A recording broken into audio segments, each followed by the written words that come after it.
মা দিবসেও আনন্দ নয়, বরং সন্তান হারানোর বেদনায় রাজপথে নামলেন মেক্সিকোর শত শত মা। নিখোঁজ সন্তান ও স্বজনদের সন্ধান এবং বিচারের দাবিতে রোববার রাজধানী মেক্সিকো সিটিতে অনুষ্ঠিত হয় বিশাল বিক্ষোভ ও পদযাত্রা।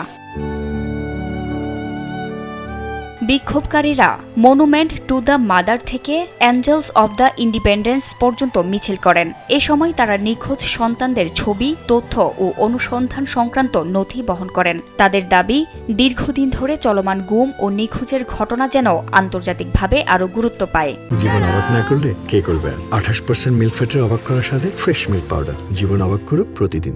বিক্ষোভে অংশ নেওয়া ইউলতোনিস মার্তিনেজ বলেন, অনেক মা আজ সন্তানদের কাছ থেকে উপহার পান, কিন্তু আমি তা বলতে পারি না, কারণ আমি এখনো আমার ছেলেকে খুঁজে বেড়াচ্ছি।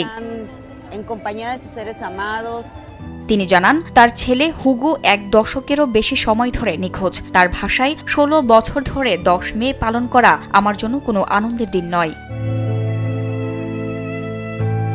আন্দোলনকারীরা অভিযোগ করেন, সরকার নিখোঁজ মানুষের সংকটের চেয়ে আসন্ন ফিফা বিশ্বকাপ এবং দক্ষিণ কোরিয়ার জনপ্রিয় ব্যান্ড বিটিএস এর কনসার্ট আয়োজনকে বেশি গুরুত্ব দিচ্ছে।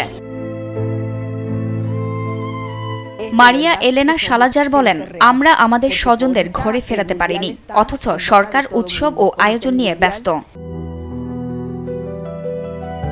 তিনি অভিযোগ করেন, দেশটিতে এখন সবচেয়ে বড় সমস্যা সংঘটিত অপরাধ চক্রের সহিংসতা, যা সরকার যথাযথভাবে নিয়ন্ত্রণ করতে পারছে না।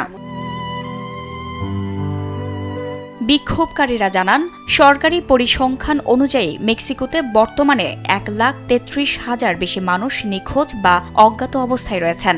এত বড় অংশের ঘটনা ঘটেছে স্টেট অব মেক্সিকো, জেলিস্কো এবং তামাউলিপাস অঞ্চলে।